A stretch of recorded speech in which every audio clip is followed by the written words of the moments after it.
नमस्कार, मैं विजया वामन। उन्मेष पाटील, धैर्यशील मोहिते पाटील, सूर्यकांता पाटील, राजू शिंदे, विनायकराव पाटील, डॉक्टर माधव किन्हाळकर अशी ही यादी आहे भाजपला सोडलेल्या नेत्यांची आणि ही यादी आता वाढतच चाललेली आहे। आता यामध्ये आणखी एक नाव ऍड झालंय। नेमकी कोण आहे तो माजी आमदार ज्यांनी भाजपला सोडचिठ्ठी देऊन मोठा धक्का दिलाय आणि शरद पवारांची ताकद वाढवली आहे, हेच आज आपण आजच्या भागामध्ये समजून घेणार आहोत।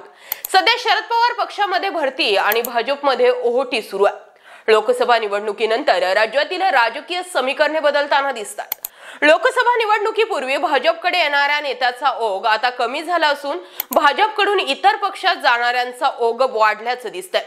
भाजपाने जळगाव मधून विद्यमान खासदार उन्मेष पाटील यांचे तिकीट कापून त्यांच्या जागी स्मिता वाघ यांना उमेदवारी दिली होती आणि त्यानंतर उन्मेष पाटील यांनी भाजपला सोडचिठ्ठी देऊन शिवसेना उद्धव ठाकरे गटामध्ये प्रवेश केलेला होता। असंच काहीसं माढ्यामध्ये सुद्धा घडलं। धैर्यशील मोहिते पाटील यांनी भाजपला सोडचिठ्ठी देऊन शरद पवार गटामध्ये प्रवेशाचा निर्णय घेतला आणि लोकसभा जिंकून ते माढ्याचे खासदार झाले। काही दिवसांपूर्वी नांदेड जिल्ह्यातील भाजपचं मोठं नाव असलेल्या सूर्यकांता पाटील यांनी भाजपला सोडचिठ्ठी देऊन राष्ट्रवादी काँग्रेसमध्ये प्रवेश केला। तर 2 दिवसांपूर्वी छत्रपती संभाजीनगरचे माजी महापौर आणि भाजप नेते राजू शिंदे यांनी भाजपला सोडचिठ्ठी देत शिवसेनेत प्रवेश केला। लातूरचे माजी आमदार विनायकराव पाटील यांनी सुद्धा पक्षाला सोडचिठ्ठी दिली आहे। त्यांनी शरद पवारांची तुतारी वाजविण्याचा निर्णय घेतलाय।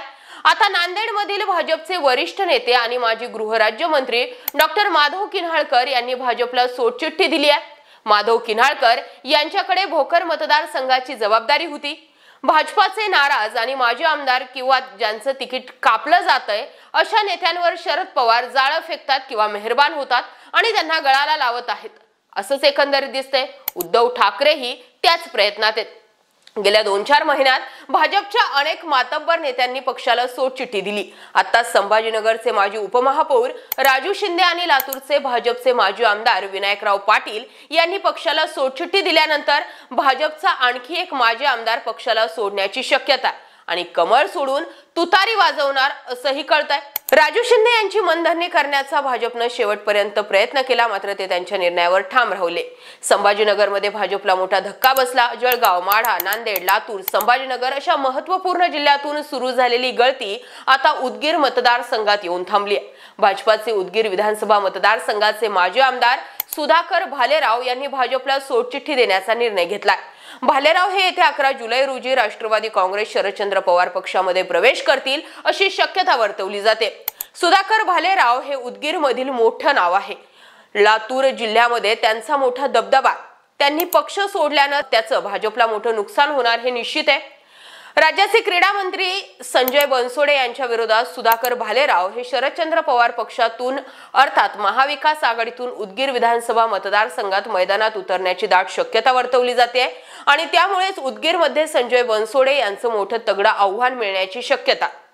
यापूर्वी लातूर जिल्ह्यातल्या अहमदपूर या मतदारसंघातील भाजपाचे माजी आमदार विनायकराव पाटील यांचा पक्षप्रवेश राष्ट्रवादी काँग्रेस शरदचंद्र पवार पक्षामध्ये झालेला आहे।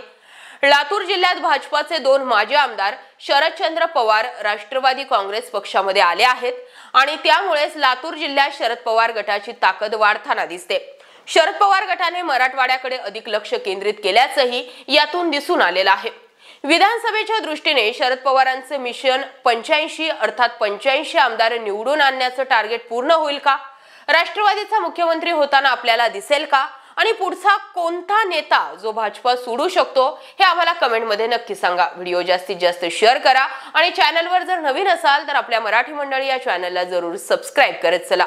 जय महाराष्ट्र।